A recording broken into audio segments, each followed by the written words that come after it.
오늘 말씀은 마가복음 4장 26절에서 29절까지 말씀입니다. 마가복음 4장 26절에서 29절까지 말씀입니다.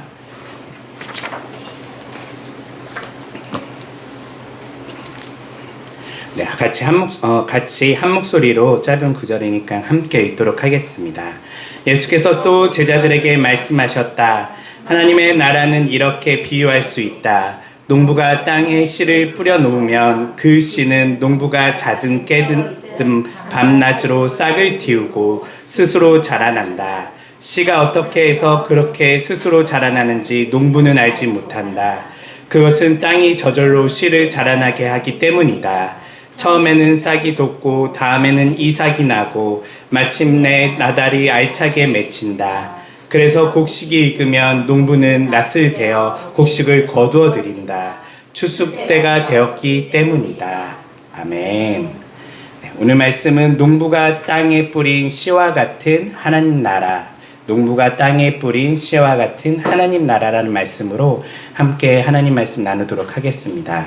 네, 지난주는 우리가 하나님 나라에 대해서 어떤 이야기를 들었었냐면, 하나님 나라는 노력한 만큼 가져가는 나라가 아니라 하나님 나라는 덤으로 더 받는 나라라는 개념을 함께 배웠었어요. 그래서 일반적인 다른 종교들은 내가 노력한 것들을 그대로 보상받거나 받아가는 나라지만, 하나님 나라는 그 정도의 나라가 아니에요. 하나님 나라는 우리가 노력한 것이 아니라 우리가 손을 뻗으면 구원이 그 가운데 임하고, 하나님 나라는 우리가 노력한 것에 만큼 자라나는 게 아니라 덤으로 더 자라고 더 얻어지는 나라가 하나님 나라라고 우리는 말씀을 통해서 보았습니다. 그러나 반대의 개념도 있어요. 하나님 나라는요, 있는 자는 더 얻게 되는 나라이고, 또한 없는 자는 오히려 빼앗기는 나라예요. 이것은 믿음에 대한 어떤 이야기인데요. 믿음이 있는 자는 더 큰 믿음으로 하나님께서 그를 초대하시지만, 믿음이 없는 자는 하나님을 그가 부인하고 때로는 하나님으로부터 떨어지려고 하는 자는 그는 오히려 있는 것마저도 빼앗기는, 하나님 나라에서 쫓겨나게 되는 그런 나라일 수 있다는 것을 비유를 통해서 함께 우리는 배웠습니다.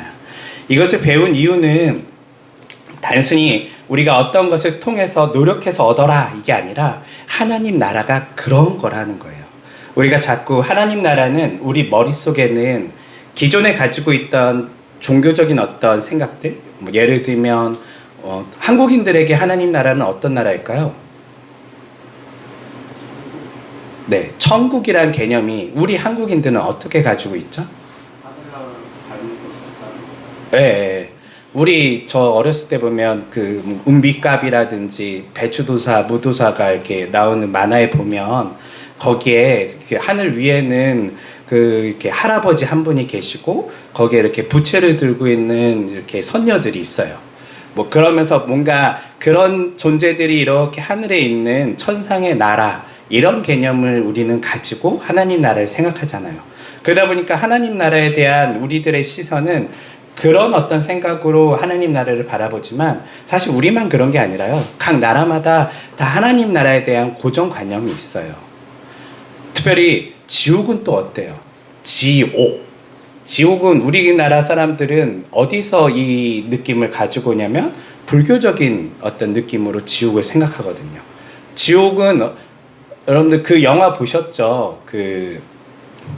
뭐죠? 웹툰을 만든 거? 지옥으로 끝 가는 거 있잖아요. 그렇죠. 신과 함께에 보면 지옥에 대한 어떤 그림들이 나와요. 근데 실제로 기독교인이든 불교인이든 대부분 우리는 지옥에 대한 이미지를, 지옥은 어떤 형벌을 받고 그곳에서 심판관인 어떤 신이 그를 이렇게 책망하고 벌을 주는 어떤 개념으로 가지고 있단 말이에요. 그런데 성경은 사실 이런 개념들과는 좀 달라요. 하나님 나라는요, 우리가 생각하는 기존의 어떤 과거에 있었던 종교적인 어떤 모습의 하나님 나라가 아니라요, 하나님 나라는 어쩌면 이 땅에 세워졌던 나라와 더 유사하기도 해요. 종교적 나라라기보다는 오히려 왕국과 국가와 같은 모습의 그런 모습을 띄우는 게 성경이 말하는 하나님 나라예요. 하나님 나라의 특성 중에 가장 큰 중요한 핵심이 무엇일까요? 누군가 믿지 않는 분이 물어봤어요. 하나님 나라가 뭐예요? 그럼 여러분 뭐라고 답하시겠어요? 하나님 영원히 사는 나라. 영원히 사는 나라, 영생 있는 나라, 하나님의 통치가 있는 나라, 하나님이 다스리시는 나라. 네. 우리 모두 사실은 이미 답을 알고 있어요. 하나님 나라. 누구 거라고요? 하나님 거예요. 네. 그런데 대부분 우리가 생각하는 하나님 나라는 내 거예요. 내가 거기서 복을 받고, 내가 거기서 잘 살고, 내가 거기서 행복하고 유토피아적인 생각을 한단 말이에요. 그게 아니에요. 하나님 나라는요, 선하신 하나님이 그곳에 왕으로 계시는 나라예요. 그러면 어떤 일이 일어날까요? 한 나라의 지도자가 그냥 평범한 사람이 아니라요, 세상에 자기 아들을 내어줄 만큼 국민들을 사랑하는 사람이에요.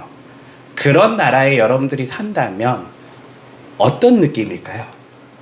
그게 하나님 나라예요. 그쵸? 사랑받고 존중받고, 하나님이 사실 우리 백성들이 가장 시민들이 국민들이 힘들어하는 게 그런 거잖아요.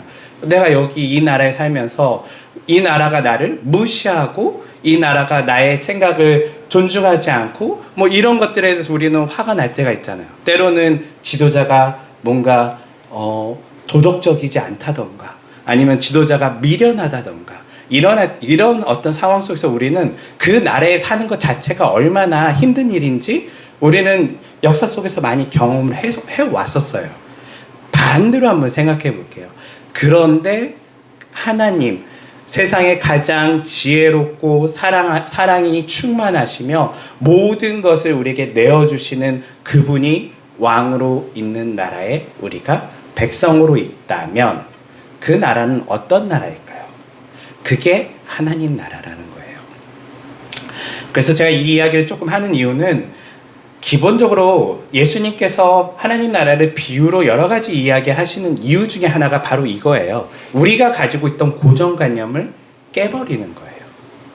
우리가 가지고 있는 고정관념에 있어서 사실은 대부분은 다른 종교라든지 아니면 우리의 욕망이 투영된 그것이 하나님 나라라고 우리는 생각하거든요. 그런데 하나님 나라의 핵심은 뭐라고요? 간단하게 누군가 설명하라고 그러면, 네, 하나님이 왕으로 계신 나라. 근데 그 하나님이 어떤 분이라고요? 너무너무 좋은 분이야. 그분은 너를 사랑하시되, 그분은 자기 아들을 내어줄 만큼 그분이 너를 사랑하셔. 그분은 너를 용서하기 원하시고, 그분은 너와 영원토록 함께하기 위해서 심지어는 이름조차도 임마누엘이라고 자신의 이름을 부르신 분이셔. 이게 하나님 나라의 핵심이에요. 이제 여러분들이 이제 전도를 한다면 밖에서 누군가, 야, 너 왜 교회 다녀? 교회는 왜 다니는 거야? 하나님 왜 믿는 거야? 라고 하면 뭐라고 얘기하시겠어요? 저도 어렸을 때 생각하면 복잡하게 얘기했거든요. 야, 교회 가면 그래도 이런 것도 좋고, 그래도 따로 절에 가면 막 맨날 가갖고 그 스쿼트 운동해야 되고 힘들잖아. 근데 교회 가면 그래도 앉아서 있으면 얘기도 하고 밥도 줘 뭐 하면서 여러 가지 이야기를 했었는데, 그게 핵심이 아니라 뭐라고요? 하나님 나라예요.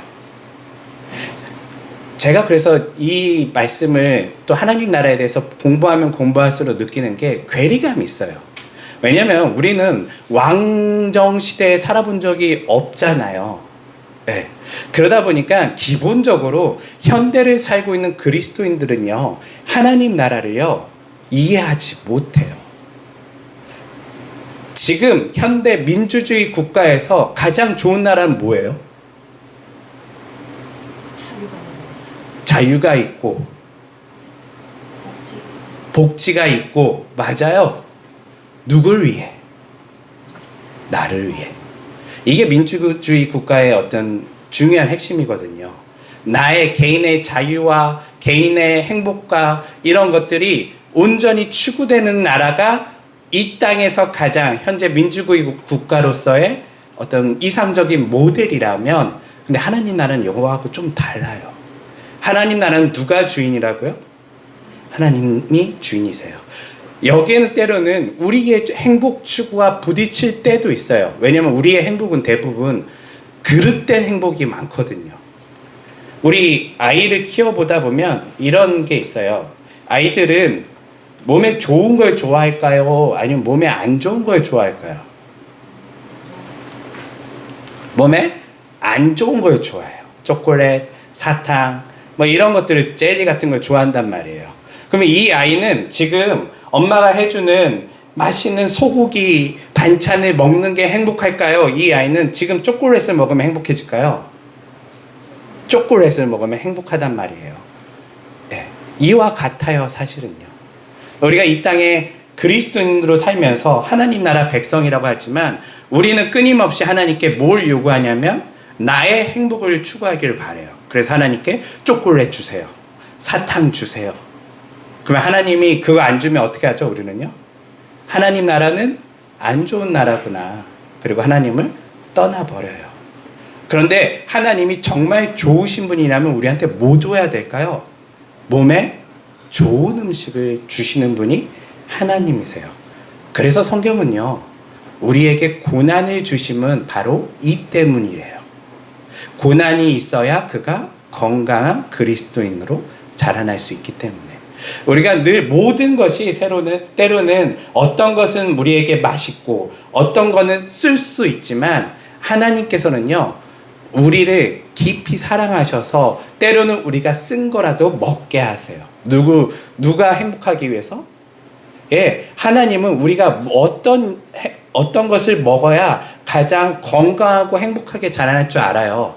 그런데 미련한 아이와 같은 우리는요, 많이 안다라고 하지만 우리가 추구하는 건 대부분 사실 초콜릿과 사탕이라는 것이죠. 여기서의 신앙의 괴리가 사실 일어나요. 그래서 예수님께서는요, 끊임없이 비유로 그게 아니야 라고 하나님 나라를 설명하고 계세요. 오늘 비유도 함께 우리가 따라가 보도록 할게요. 오늘 비유를 보니까요, 너무나 당연한 비유가 나오고 있어요. 하나님 나라는 농부가 땅에 씨를 뿌린 것과 같대요. 예. 그리고 이 농부가 씨를 땅에 뿌리면 어떤 일이 일어나죠? 오늘 말씀해 보면 자라나요. 근데 자라나는데 여기서 예수님께서 하고 싶었던 얘기는 무엇이냐면 농부가 자는 밤에도 자라나고요. 농부가 열심히 그것을 가꾸는 만큼 자라나는 게 아니라 땅에 떨어진 씨앗은요, 끊임없이 자라나기 시작해요. 그걸 어디까지 자라죠? 네, 추수할 때 이르기까지. 다른 말로 하면 충분히 곡식이 있고 충분히 거기에 나달이 맺힐 때까지 이 씨앗은 자라나게 돼 있어요. 예수님께서 왜 이 이야기를 하나님 나라하고 비교해서 얘기하고 있을까요? 당연한 이야기잖아요. 왜? 예수님께서 왜 이런 당연한 이야기를 하셨지? 여기에 어떤 하나님 나라의 비밀이 숨겨져 있을까요? 먼저는 이 이야기를 한다는 것은 이 이야기와 반대적인 개념을 우리가 가지고 있다는 것을 전제해요. 우리는 하나님 나라를 이 당연한 개념으로 사실 생각하지는 않아요. 농사에 있어서는 이것을 당연하게 생각하지만 우리는 하나님 나라를 이렇게 생각하지는 않아요. 특별히 마가가 살고 있었던 이 초대교회 시대, 특별히 로마와 당시 그리스에 있었던 교회들에게는요, 이 본문의 말씀이 더더욱 필요했던 것 같아요. 왜냐하면 사실 예수님께서 비유로 말씀하신 게 한두 개가 아니에요. 굉장히 많은 비유로 얘기했지만 마가가 선별해서 뽑은 비유가 따로 있고요. 마태가 선별해서 뽑은 비유가 따로 있고, 그리고 요한이, 누가가 선별해서 뽑은 비유들이 있어요. 그런데 마가의 비유에서는요, 특징적인 게 마태의 비유에서는 하나님 나라에 대해서 너가 어떤 행동을 하고 선한 행동을 하고 노력을 하고 때로는 밭에 숨겨진 보화처럼 그것을 온전히 가지려고 하고 이런 너의 마음에 중요한 것들을 이야기하는데 마가는 그런 얘기를 잘 안 해요. 마가가 하는 지금까지 하나님 나라의 비유의 핵심은 무엇과 관계없냐면 우리의 의지와 별로 관계없는 이야기를 하고 있어요. 왜 마가는 이 비유들을 뽑아서 초대교회 성도들한테 얘기하고 싶었을까요? 모든 것은 하나님이 하신 거예요. 네. 어떤 상황이었기 때문에. 그 당시 마가의 이 이야기를 들어야 하는, 마가가 지금 편지를 쓰고 있어요. 초대교회에 편지를 쓰고 있는데 예수님의 수많은 비유가 생각이 나요. 그런데 이들을 생각하면 그런 비유들보다 이 비유를 여기다 넣어줘야 되겠다. 그리고 지금 그것들을 선별해서 넣었단 말이에요. 마태의 선별이 달랐고 마가의 선별이 달라요. 마가는 왜 지금 어쩌면 이거 당연한 농사의 기본적인 이야기를 선별해서 넣었을까요? 그 당시 교회의 상황은 어떻기 때문에 이 본문을 넣었을까요? 이것을 탐구하는 것이 먼저 우리가 오늘날 그리스도인들이 해야 될 작업이에요. 왜냐하면 여기서의 공통점을 뽑아내야지만 오늘날 우리에게 이 본문을 적용하는 데 큰 실수나 무리가 없기 때문이죠. 쓴 의도를 파악을 해야 돼요. 왜 이 본문을 뽑아냈을까요? 비유를요. 사도들이 하는 게 아니고 하나님이 하신 거예요. 네, 어떤 상황이었기 때문에. 사도들이 자기들이 다 잘났다고 했는가 보죠. 아, 네. 맞아요. 그럴 수 있죠. 사도들의 열심으로 교회들이 막 퍼져나갔어요. 맞아요. 그렇게 해서 초대교회가 어느 정도 성장하고 이렇게 됐는데, 우리가 이 본문을 처음 다루기 전에 마가의 상황에서는 사도들이 대부분 순교하고 죽게 돼요. 이제 막 죽기 시작한 거예요. 죽기 시작하면서 더 이상 하나님 나라의 복음을 이야기할 사람들이 줄어들고 있는 상황이었어요. 마가는 더 이상 사도들이 사라지기 전에 그들의 증언과 그들이 이야기해줬던 것들을 기록으로 좀 남겨야 되겠다 하고 급하게 해요. 왜냐하면 본문이 굉장히 짧고 핵심적인 내용만 짜라락 써버리거든요. 왜냐하면 그만큼 지금 마가 역시도 언제 죽을지 모르는 상황인 거예요. 여유 있게 본문을 길게 최대한, 마가는 모든 비유와 모든 예수님에 대한 이야기를 가장 많이 알고 있는 사람이었거든요. 그런데 한번 생각해 보세요. 이 가장 많이 알고 있는 사람이 가장 짧게 썼어요. 왜? 그만큼 상황이 좋지 않다는 이야기예요. 뭔가 길게 얘기할 수 있는 상황이 아니었어요. 오늘 하룻밤이라도 이것을 완성해야 되는 상황이었어요. 그만큼 초대교회는 지금 위기 가운데 있었었고, 그만큼 이들의 상황 속에서는 하나님 나라는 꺼져가는 불빛과 같은, 촛불과 같은 형태의 나라라고 느꼈을 가능성이 높아요. 교회의 성장 때에, 교회가 찬란했던 때에 그때의 복음이 아니라는 거예요. 이제 교회는 세상의 권력 속에 꺼져가는 바람 앞에 있는 촛불과 같은 존재가 되었고요. 언제 사도들이 다 사라질지 모르고 마가 역시도 지금 언제 죽을지 모르는 상황 속에 놓여 있는 상태였다는 것이죠. 그리고 마가는 이제 하나님 나라 비유를, 수많은 비유 중에 몇 가지 비유를 뽑아서 쓰는데, 이 비유의 핵심은요, 대부분 하나님 나라는 우리가 열심히 노력해서 읽을 수 있다? 그런 나라가 아니라는 이야기예요. 하나님 나라는요, 마치 옥토에 떨어지면 30배, 60배, 100배의 열매를 맺는 나라였고요. 하나님 나라는요, 불빛을 갖다 대면 어디다 숨기는 나라가 아니라 당당하게 고난 속에서도 불빛을 높은 곳에 들었을 때에 그때 하나님께 나오는 사람들이 있고, 반대로 의롭다 했던 많은 사람들은 그가 하나님 나라 백성이 아님을 드러내는 하나님 나라의 특징을 가지고 있고요. 또 하나 우리가 본 것처럼 하나님 나라는요, 덤으로 주는 나라였어요.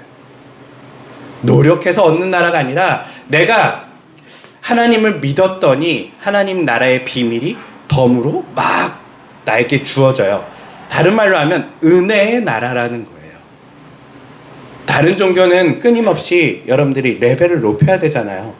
더 절을 하고, 더 금식을 하고, 더 어떻게 보면 영적인 생활을 거듭할수록 높아지는 것이 종교 생활이었다면, 하나님 나라는 그런 나라가 아니라 덤으로 던져주는 나라예요. 그냥 오늘 하나님 믿으러 나왔더니 하나님께서 성경을 볼 때에 나에게 성경을 볼 수 있는 눈을 주시고, 한 번도 지식을 제대로 배우지 못한 학벌이 없는 사람이라 할지라도 하나님께서 지혜를 덤으로 더 주시는 나라가 바로 하나님 나라의 특징이었죠. 그리고 오늘 우리가 본 본문처럼 하나님 나라는 어떤 나라라고요? 씨가 뿌려지면 농부가 잠을 자도 밤에도 자라나는 나라래요. 언제까지? 추수할 때까지. 그러면 여기에서 어떤 특징이 있냐면, 이 반대적인 개념으로 생각한다면 지금 초대교인들은요, 하나님 나라는 자라나는 것 같은 나라라고 생각했을까요? 아니라는 얘기예요. 앞서 얘기한 것처럼요, 상황이 좋지가 않아요. 맨 처음에 반짝 잘 됐어요. 복음을 전했더니 막 교인들이 몰려들고 교회가 성장하고, 그리고 이제 뭔가 우리가 이제 이 세상을 바꿀 수 있을 것 같은 느낌이 가졌었는데, 갑자기 세상의 권력이 교회를 탄압하기 시작하니까요, 사람들이 우르르르르 도망가고, 사람들이 지하로 숨어들기 시작하고, 사람들이 언제 죽을지 모르는 도살장에 끌려가는 그런 짐승처럼 자신이 위태롭게 되었다는 것을 느끼는 나라가, 지금 그들이 경험한 나라가 하나님 나라였다는 거예요. 그래서 그들은 이제 우리 끝났구나. 예수님이 오실 줄 알았는데 예수님 빨리 왔어요? 안 오셨어요. 분명히 곧 오리라 라고 했는데 곧 안 오셨어요. 사도들이 죽어가는 것을 눈으로 보았고, 이제 교회는 끝났구나라는 생각쯤에 마가는 이 비유를 뽑아서 쓰는 거예요. 교회는 끝나지 않았어. 왜? 하나님 나라의 특징을 보여주는 거예요. 하나님 나라는 밭에 뿌려진 씨와 같아요. 농부가요. 이 나라는요, 어떤 특징을 갖고 있냐면, 앞서 얘기한 것처럼 끊임없이 어떻게 한다고요? 자랄 거예요. 그런데 특징이 하나 있어요. 이 자라는 게 눈에 보여요? 안 보여요. 씨앗이 발아해서 큰 나무가 되고 열매를 맺기까지요, 잘 느껴지지가 않아요. 농사를 지어보면 아시겠지만 참 희한하게 내가 뭔가를 심었어요. 심은 작물이 빨리 잘 자라나요? 잘 안 자라고 뭐가 빨리 자라죠? 풀들, 잡초가 엄청 빨리 자라요. 이상하게 내가 분명 이 잡초보다 더 빨리 심어놨는데 잡초가 자라나서 내가 잡초를 키우는 것인지 내가 농사를 짓고 있는지 이해가 안 될 만큼 잡초의 속도는 빠르지만 농작물은요, 빨리 자라는 게 보이지 않아요. 그게 어떤 야채라든지 이런 풀들이 아니라 만약에 나무라고 한번 생각해 볼게요. 내가 사과나무를 심었어요, 씨앗을요. 그러면 이것이 나무가 돼서 열매를 맺기까지 이 농부는 이게 자라나는 게 매일 가서 확인하면 보이나요? 안 보여요, 사실은요. 하나님 나라는 그와 같아요. 하나님 나라는요, 실제로 자라나지만 눈으로 가서 보면 안 자라는 것 같아요. 왜 여전히 똑같은 제자리에 있지? 때로는 이렇게 해서 안 될 것 같은데 이거 뽑아서 다시 해야 되나? 뭐 이런 어떤 생각을 가질 만큼 농부를 실망시키는 나라가 될 수도 있어요. 그런데 예수님께서 말씀하신 것처럼요, 하나님 나라는요, 자라나고 있어요. 이거는 믿어야 해요. 이것은 농부가 매일 가서 눈으로 확인해서, 아니 내가 봤어, 분명히 안 자랐어. 자랐나요, 안 자랐나요? 눈으로는 안 자란 것 같죠. 그런데 시간이 지나면 그 시간에도 사실은 여전히 자라고 있었어요. 그런데 이 속도가 느리기 때문에, 더디기 때문에 안 자라는 것처럼 느껴졌던 것이죠. 초대교인들에게 이 하나님 나라가 바로 그러했다는 거예요. 우리가 열심히 하나님 나라 복음을 전했는데 뭔가 더 이상 하나님 나라가 성장하지 않고 교회는 오히려 더 쇠퇴해가고 위기 속에 그런 촛불과 같이, 바람 속의 촛불과 같이 언제 꺼질지 모르는 이러한 상황 속에서 마가는 이야기하는 거예요. 아니, 지금 꺼질 것 같지만 여전히 하나님 나라는 자라고 있어. 심지어는 우리가 자고 있는 그 순간에도, 자고 있다는 건 뭐냐면 노력하지 않는 그 순간에도 잘하고 있다는 거예요. 농부가 열심히 그것을 키우지 않는 것 같은 밤에도 그 씨앗은 자라고 있어요. 이것을 통해서 마가는 그들에게 교회의 미래에 대해서 걱정하지 말라라고 얘기하는 거예요. 이 씨앗은 하나님께서 자라나게 하실 거예요. 언제까지? 추수에 이르기까지. 다만 여기에 우리가 가져야 될 자세가 하나 있죠. 하나님 나라가 자라는데 이 자라는 게 더딘 것 같다면 어떤 게 우리에게 필요할까요? 믿음. 그렇죠. 우선 하나는 자라날 거야. 좀 뽑아버리면 안 되잖아요. 이거 잡초보다 못하네. 다른 농사 지어야 되겠다. 뽑아버리고 또 심는다고 되는 게 아니에요. 믿음이 필요하고, 두 번째는 뭐가 필요할까요? 이때가 필요해요. 예. 이게 어쩌면 초대교인들에게 마가가 하고 싶었던 예수님의 비유 중에 가장 중요한 비유이기도 하고요. 오늘날 사실은 초대교회와 유사한 우리의 상황과도 비슷해요. 지금 우리가 경험하고 있는 한국교회는 자라나고 있습니까? 한국에서 복음이 성장하고 있나요?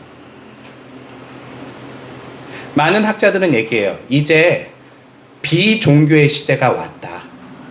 이 사람들은 더 이상 기독교를 믿지 않을 것이고, 옛날처럼 교회가 그렇게 교회가 성장하고 사람들이 하나님 믿는 시대는 끝났어 라고 이야기해요. 맞아요? 틀려요?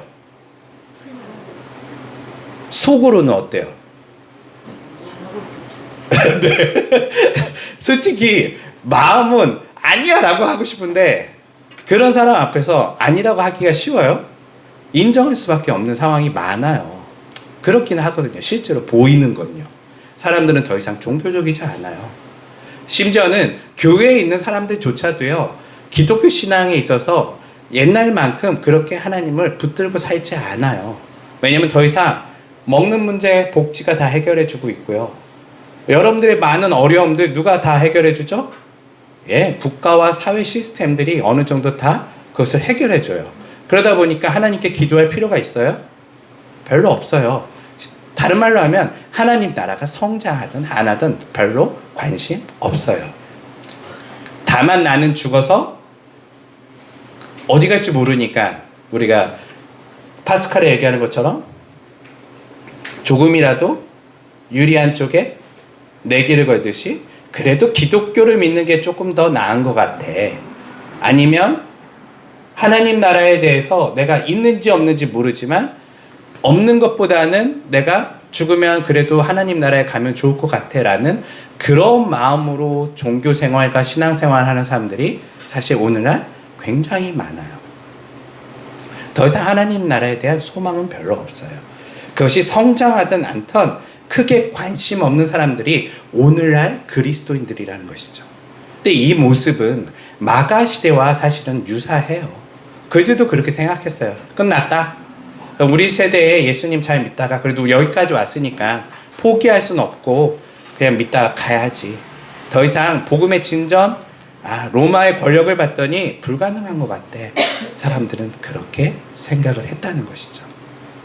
근데 우리 역사를 통해서 알고 있어요. 결국은 어떻게 됐을까요? 누가 옳았죠?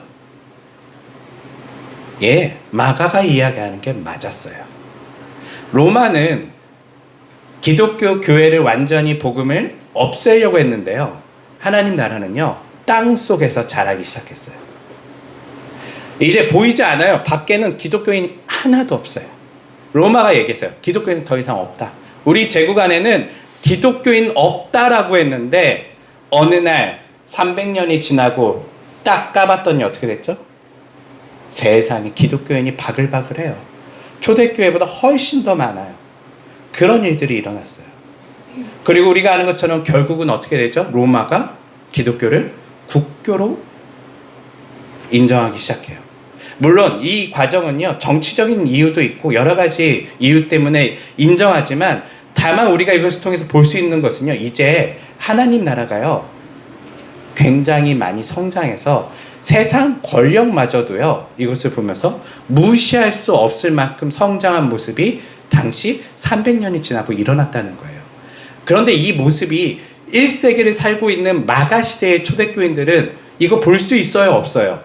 없단 말이에요. 우린 끝났어 라고 생각했다는 거예요. 그리고 하나님 나라는 또 어떻게 성장하죠? 로마가 국교화된 이후에 열심히 사람들이 전도했나요? 안 했어요. 관심 없었어요. 여전히. 참 재밌는 건요, 사람들은 항상 역사 속에서 복음이 온 세계에 퍼져 나가는데 관심이 별로 없어요. 교회가 기여한 게 많을까요? 거의 없어요. 사실 교회는요, 대부분 복음이 땅끝까지 이르는데 방해를 더 많이 했을 때도 많아요. 그런데 어떻게 온 유럽이 복음화 됐을까요? 온 유럽에 복음이 퍼져나갈 수 있었을까요? 역사를 한번 보셨나요? 자, 한번 역사 시간으로 돌아가 볼게요. 자, 밑에 로마 제국은 유럽의 남쪽에 위치되어 있어요. 남쪽에 있는 그 지중해를 주변으로 된 국가들, 그리스, 로마, 그리고 밑에 있는 북아프리카 국가들, 튀니지, 이집트, 이런 국가들이 당시 로마의 영역이었는데, 이 국가들이 지금 로마가 국교화되면서 다 기독교를 받아들여야 되는 상황이 되었어요. 그가 좋던 싫던 복음은 이제 그 지역 안에 퍼져나가기 시작했어요. 그리고 나서 로마가 우리 이 복음을 온 세계에 전합시다라고 한 게 아니에요. 자기네들만 소유하려고 했었죠. 그런데 어떤 일이 일어나죠? 결국은 로마는 망하게 돼요. 누구를 통해서? 이제 역사 공부입니다. 로마가 왜 망했죠? 동로마 서로로 나눠져갖고 그렇죠. 동로마는 좀 오래 가요. 서로마는 4세기 무렵에 멸망하게 돼요. 왜? 우리 중학교에서 배우고 있는 은규, 서로마의 멸망의 원인 이슬람 아니에요. 그거는 한참 뒤. 몽고족도 한참 뒤. 네? 고트족 맞아요. 고트족이 나오고 맞아요. 여러 가지 발음 그렇게 하는데 고트족도 나오고 여러 가지 흔히 얘기하는 무슨 족이라고 하는 나라가 아니에요. 그냥 종족들이에요. 종족들. 그 당시에 치마 입고 바지도 없어요. 막 그러면서 막 손에 뭐 들고 있죠? 도끼 들고 막 이랬던 친구들이에요. 당시에 고트족이라든지, 그리고 가장 핵심적인 거는 게르만족이죠. 예, 게르만족이 원래 그들이 제대로 된 나라가 있는 게 아니라 제대로 된 문명을 가진 사람들이 아니었는데, 로마가 좀 야만인들이니까 돈 주면서 전쟁을 시켰었어요. 야, 저기 가서 저기 가고 저것 좀 해. 왜냐면 자신들은 이제 부유하고 힘도 있으니까 전쟁 안 한단 말이에요. 오히려 전쟁을 다 밖에 있는 가난한 친구들, 어떤 싸움은 잘하지만 많이 못 배운 친구들한테 전쟁 시켰었어요. 근데 얘네들이 전쟁을 하다 보니까 로마가 자체적으로 전쟁을 할 수 있는 능력이 떨어진 거예요. 그리고 얘네들이 보니까 얘가 나한테 자꾸 돈 주면서 시키는데 저 통째로 내가 먹을 수 있겠는데? 라는 생각을 했어요. 그래서 북쪽에 있는 게르만족이 남쪽으로 내려오면서 로마를 완전히 멸망시켜버려요. 제대로 된 전쟁조차도 못하고 그냥 멸망해버려요. 로마가요. 그러고 나서 복음은 어떻게 됐을까요? 네? 예, 참 재밌는 게요. 이거 되게 잔인한 이야기예요. 게르만족이 내려와서 로마를 멸망시킨 다음에, 당시 고대 국가들이 다 그렇지만 전쟁에서 이기면 누구를 잡아가죠? 그 지역의 여성들을 다 잡아가요. 네. 여성들을 잡아가서 자신들의 아내로 삼거나 아니면 종으로 삼거나 이렇게 한단 말이에요. 남자들은 아무래도 반항할 수 있고 위험하니까 여자들을 잡아가요. 그래서 아내로 삼았어요. 특별히 이 게르만족은요, 이제 로마를 통째로 먹었는데 본인들이 잘 배운 적이 없어요. 문화가 없어요. 그러면 이 잘 배우고 나름 교양 있어 보이는 당시 로마의 여성들을 자기 아내로 들이는 것이 그들에게는 어쩌면 굉장히 그 명예로운 일들이었어요. 그래서 자신들이 좀 이렇게 나름 귀족 같은 모습을 보여주고 싶었던 것이죠. 그렇게 해서 드렸는데 어떤 일이 일어나냐면 예수를 한 번도 믿지 않고 복음에 대한 이해가 전혀 없었던 이 게르만족들과 당시의 북방 민족들이요, 이 로마의 여성들로 하여금 복음화되기 시작해요. 로마의 여성들이 자신이 믿고 있던 신앙을 자신들의 자녀에게 전수해주고 자신들의 남편에게 복음을 전해 줌으로써 이제 과거에는 힘으로도 복음을 전할 수 없었던 이 북유럽 국가들이요, 다 기독교화 되기 시작하죠. 복음이 거기까지 퍼져나기 시작해요. 이게 참 역사의 아이러니게요. 교회가 선교해서 복음이 전파된 게 아니에요. 사실은 역사적으로 보면 그 로마 여인들만 생각하면 사실 끔찍한 일이잖아요. 내 나라가 망했고 나는 포로로 잡혀갔어요. 원치 않는 남자에게 끌려가서 거기서 내 인생의 결혼 생활을 해야 됐던 것이 당시의 로마 여인들이었는데, 이들이 거기에 끌려감으로 통하여 오히려 복음이 더 온 유럽으로 확장되는 일들이 일어났다는 것이죠. 하나님 나라는 이렇게 자라나요. 언제도 밤에도요. 열심히 노력하는 낮에만 자라나는 것이 아니라 어둠이 임하는 밤과 같은 때에도 하나님 나라는 그렇게 퍼져나가고 있죠. 그리고 시간을 한참 돌려서 우리나라로 한번 생각해 볼게요. 우리나라가 지금처럼 우리가 여기 이렇게 모여서 예배를 드리고 기독교가 어쩌면 한국에서 굉장히 흔한 종교가 된 것은 얼마 되지 않아요. 100년도 안 된, 100년 정도밖에 안 된 그 시기예요. 우리나라는 어떻게 복음화되었죠? 선교사님이 열심히 복음을 전해서 복음화되었을까요? 자체적으로 여자들이 실제로 네. 여자들이 먼저 믿기시죠. 여자들이 먼저, 맞아요. 여자들이 먼저 믿기도 했어요. 그래서 당시에 신여성들은 다 기독교인들이었어요. 또 왜 우리나라는 복음화되었죠? 우리나라, 여러분들 생각해 보세요. 우리나라 복음화되기 쉬운 나라예요, 아니에요? 당시에 철저하게 유교를 신봉했단 말이에요. 어디 제사를 안 드리고 어디 감히 이 우리 전통을 깨버리고 있을 수 없는 나라예요. 심지어는 1800년도만 하더라도 선교사가 들어오거나 기독교를 믿으면 다 목을 쳐서 죽이고, 우리가 잘 아는 서울에 있는 절두산이라든지 이런 곳에 몇천 명씩 그냥 그 핏물이 강물처럼 흐를 만큼 어마어마하게 탄압했던 나라예요. 그런 나라가 어떻게 한순간에 복음화되었죠? 노력으로요? 네? 얘기해도 돼요. 역사를 해석해 보는 거예요. 어떻게 복음화되었냐면, 우리가 잘 아는 것처럼 사실 노력이 아니었어요.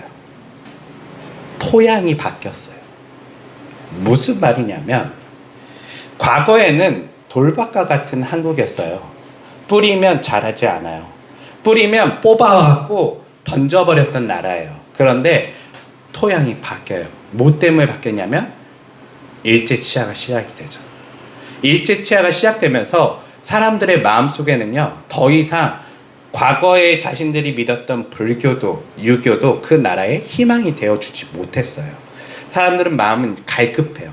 어떻게 우리가 과연 미래를 생각할 수 있고 우리의 독립을 생각할 수 있을까라고 생각했는데, 그들에게 힘 있는 나라는 딱 두 나라였어요. 하나는 자신들을 지배하고 있었던 일본이었고, 하나는 또 어디였을까요? 먼 나라에 있는 당시의 강대국이라는 미국이었어요. 미국 선교사들이 와서 뭘 전하죠? 복음을 전하기 시작한단 말이에요. 그런데 자신들을 힘인 나라 중에 하나인 일본은 탄압하고 괴롭히는데, 저 먼 나라에서 미국에서 온 그 머리 노랗고 혀 꼬부라진 사람들이 예수 믿으세요 하니까, 저들이 믿는 저 신이라면 우리를 구원해 줄 수도 있겠구나 라는 토양으로 점차 바뀌게 돼요. 그래서 복음을 전하면요, 사람들이 설득할 필요가 없어요. 예수 믿으세요. 나오기 시작해요.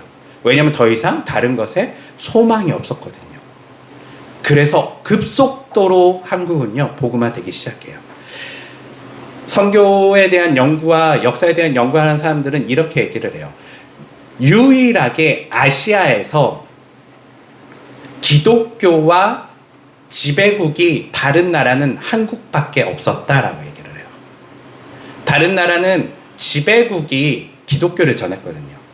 필리핀은 지배국이 기독교를 강제적으로 국교화하고 그들에게 억지로 믿게 했고요. 아시아에 있는 모든 나라들이 강제로 기독교를 믿게 하는 제국주의 나라였어요.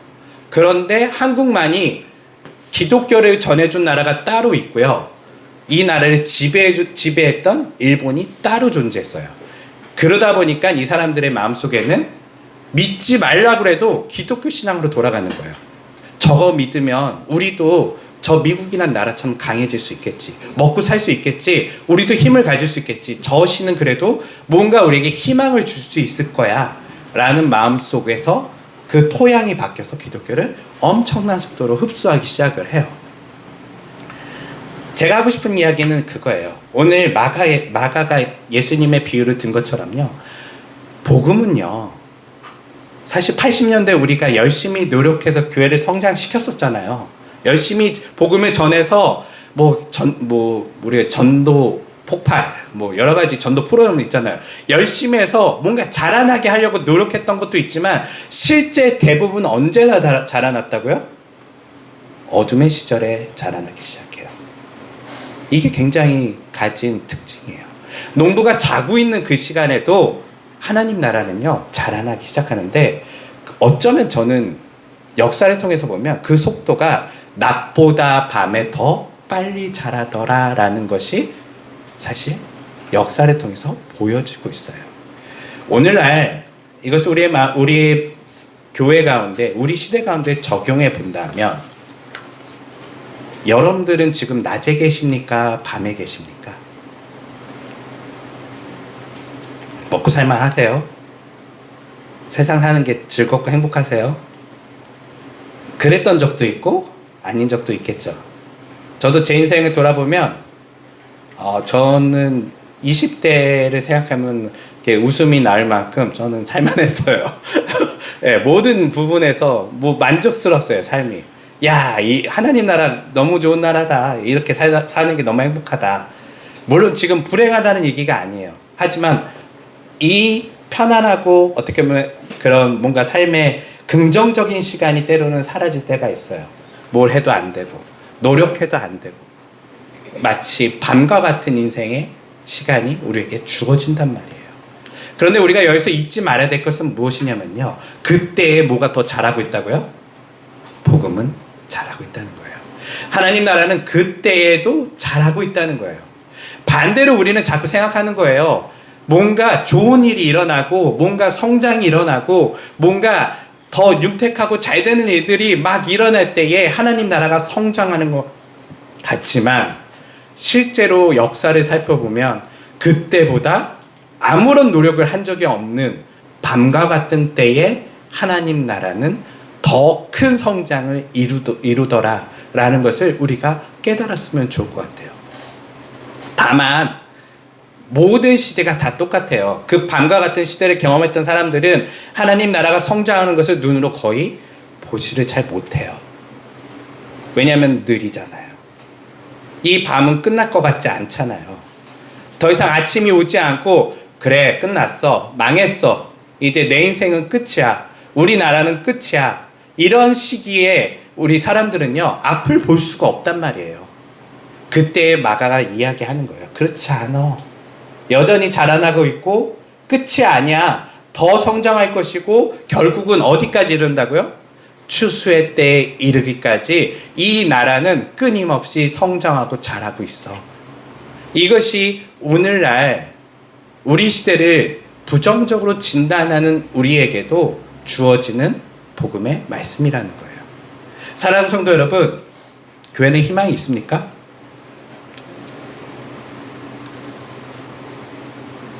네, 맞아요. 마음속에 그런 얘기 생각할 거예요. 희망이 교회는 없는 것 같아. 맞아요. 없을 수도 있어요. 그런데 하나 다시 한번 생각해 볼게요. 복음은, 하나님의 나라는 희망이 있습니까? 아멘이에요. 끊임없이 이 복음은요 새로운 그리스도인들을 만들어낼 거고요. 끊임없이 이 복음은요 불가능할 것 같은 땅에 교회를 세워갈 거예요. 역사 속에 화려했던 교회들은 다 사라졌어요. 유럽에 한번 가보세요. 다 박물관이죠. 하지만 기독교가 망했나요? 아니요. 교회가 망했지 기독교 망한 적이 없어요. 오히려 더 어려운 지역들, 더 불가능한 지역들에 교회가 세워지고 있고요. 거기서 복음이 더 소중하게 다뤄지고 있어요. 어쩌면 복음을 소중히 여기지 않았던 그 화려했던 살만했던 그리스도인들과 교회는 망했지만 교회밖에 갈 데가 없고 복음밖에 붙들 게 없는 사람들에게는요, 이제 그것이 엄청난 속도로 성장하는 것을 경험하게 되었다는 것이죠. 오늘날 우리 시대도 저는 유사하다고 봐요. 한국교회 망할 수 있어요. 왜 한국교회 망할까요? 기독교인들이 뭐 더 특별한 잘못을 해서? 뭐 그럴 수도 있겠지만 원래 우리 잘못 많이 했었어요. 과거에도요. 뭐 한국교회 특별히 더 타락한 거 아니잖아요. 80년대에도 그랬었어요. 80년대에도 존경할 만한 목사님들이 그리 많지는 않았었어요. 항상 교회는 말 많고 사고 많고 문제가 심각했던 곳들이 많이 있었죠. 그런데 왜 지금은 교회가 쇠퇴하고 있을까요? 먹고 살만했잖아요. 교회 안 가도 됐잖아요. 그래서 사람들의 마음속에 무슨 얘기를 하기 시작했냐면, 저도 기억나요. 90년대부터 오늘날에 이르기까지 특별히 주 5일 근무로 바뀌었을 때 사람들이 그런 얘기 했거든요. 교회 꼭 가야 돼? 놀러 가고 싶은데. 과거에는요 달랐어요. 교회 오지 말라고 그래도 아니요, 교회 가야죠. 왜냐면 간절한 소망이 있거든요. 해결되지 않는 문제들이 많이 있거든요. 근데 이제 그런 문제 없어요. 교회 꼭 가야 돼. 재밌게 놀러 갔다 오는 게 훨씬 더 좋은데. 이제 사실은 더 이상 우리는 복음을 소중히 여기지는 않아요. 교회를 소중히 여기지도 않고요. 교회 안 간다고 해서 지옥 가는 거 아니잖아요. 맞아요. 지옥 안 가요. 우리가 소중히 여기지 않는 것이죠. 그냥. 네. 더 이상 우리의 토양이 박혔어요. 우린 더 이상 이제 간절함으로 이 복음의 하나님 나라를 받아들이지 않아요. 100년 전 그리스도인들처럼, 이 땅의 그리스도인처럼 유일하게 교회가 세상의 희망이고 소망이고 복음이 나의 인생의 유일한 목적인 사람들이 아니에요. 우리는 대부분 이제 교회는요 그저 동아리 활동에 불과해요. 종교적인 서비스를 제공하고 일주일에 한 번씩 가서 취미생활도 하고 좋은 이야기도 듣고 나름 그래도 경건하게 사는 것도 나쁘지 않은 것 같아. 이런 수준으로 우리는 지금 바뀌어 있단 말이에요. 물질을 구하는 사람들이 하는. 그렇죠. 물질을 구하는 사람들이, 근데 또 안타까운 것은 물질이 있는 사람들이 또 복음을 떠나기도 해요. 물질이 없었던 시절은 물질이라도 구하려고 교회에 나왔어요. 하나님 도와주세요. 근데 이제 물질 구하는 사람 별로 없어요. 물질도 어느 정도 여유가 있거든요. 여러분 돈 필요하면 교회로 오세요? 은행으로 가세요? 은행으로 가셔야죠. 네, 과거에는 아니었단 말이에요. 세속적이든 종교적이든 과거에는요 교회, 복음 그것만이 그들에게는 유일한 희망이었지만 이제는 희망이 많아요. 세상에는요. 그래서 교회는 추락하는 것 같고 복음은 쇠퇴하는 것 같지만요, 저는 이 이야기를 마가가 들려줬던 것처럼 하고 싶어요. 그렇지 않아요. 오늘날에도 복음은 어디선가 땅에 떨어져서 자라고 있어요. 누구한테 자랄까요? 옥토와 같은 사람들. 정말 이 복음이 잘 자랄 수 있는 마음의 준비가 된 사람들 가운데는요, 이 복음이 떨어지면요 세상이 어떻건 자라기 시작해요. 그 마음속에서 자라기 시작하는데, 오늘 우리가 본 것처럼 또 우리가 나눈 것처럼 이것은 어둠 속에 밤 가운데 거하는 사람과 같은 사람들일수록 더 빨리 성장을 하게 돼요. 그래서 저는 이런 생각이 들어요. 어쩌면 우리는 오늘날 하나님께서 오늘날 그리스도인들에게 주어야 할 선물이 무엇일까라고 하면, 여러분들에게 물질적인 축복을 막 주면 우리가 기뻐할까요? 오늘날 사람들이요? 아니에요. 이제 그거 다 있잖아요. 먹고 살만하잖아요. 그건 그냥 플러스 더 뭐 좀 더 육택하네 이거지. 그게 아니라 오늘날 사람들을 하나님께서 변화시키기 위해서는요, 밤을 주셔야 돼요. 어둠을 주셔야 돼요. 인생의 어두운 길을 걸어갈 때에 빛이 소중한 게 무엇인지 깨닫게 되는 거고요. 인생의 가장 바닥에 치였을 때에 우리는 하나님 나라가 나에게 어떤 것이었는지, 그때서야 그것이 얼마만큼 우리가 잘하고 있는지를 발견할 수 있는 토양으로 바뀔 수 있다는 것이죠. 다른 말로 하면 혹시 이곳 가운데 인생의 어두운 시절을 지나가고 있는 분들이 계신가요? 나 너무 사는 게 힘들어. 나는 요즘 고민이 너무 많아. 그때 뭐가 잘한다고요? 하나님 나라가 잘하고 있어요. 하나님 나라가 잘하고 있어요. 정말 하나님 나라가 잘하고 있어요. 믿으셔야 돼요. 그리고 뭘 가져야 된다고요? 인내를 가져야 돼요. 인내를 가져야 돼요. 믿고 인내하고 기다려야 돼요. 기다리면 반드시 그 나라는 그 안에서 자라서 곧 열매를 맺게 될 거고요. 그리고 그 나라는 때가 되면 농부가 추수할 만큼 정말 과거에는 보이지도 않았던 그것이 이제는 농부의 마음을 흡족하게 할 만큼 놀라운 열매를 맺을 거라는 것을 믿고 기다리며 인내하며 살아갈 때에 우리는 마가가 말한 것처럼 끝났어 라고 생각했던 초대교회가 오늘 2000년에 이르는 여기까지 온 것처럼 오늘 2000년 후에 우리가 끝났어 라고 하는 사람들 가운데 마가가 아니야, 아직도 갈 수 있어, 성장하고 있어, 하나님 나라는 자라나고 있어, 이것을 믿고 그리고 인내하고 그것을 바라보며 살아갈 때에 후대에 하나님께서 우리를 맞아주실 때 잘했다, 너가 할 일들을 잘하고 왔다. 하나님 제가 한 게 없는데요? 맞아, 네가 한 게 없지. 그런데 그 어둠의 시간, 인내의 시간을 네가 잘 믿고 따라왔구나. 그래서 하나님 나라가 이렇게 성장했어. 이렇게 하나님 나라가 너의 마음속에서 시작해서 다른 사람 마음으로 씨가 뿌려졌고 그리고 이 세상과 이 나라와 사람들에게 희망을 주는 나라가 되었어라고 하나님께서 우리를 칭찬하시는 그 일들을 우리가 반드시 보기를 주님의 이름으로 축원드립니다. 기도하겠습니다.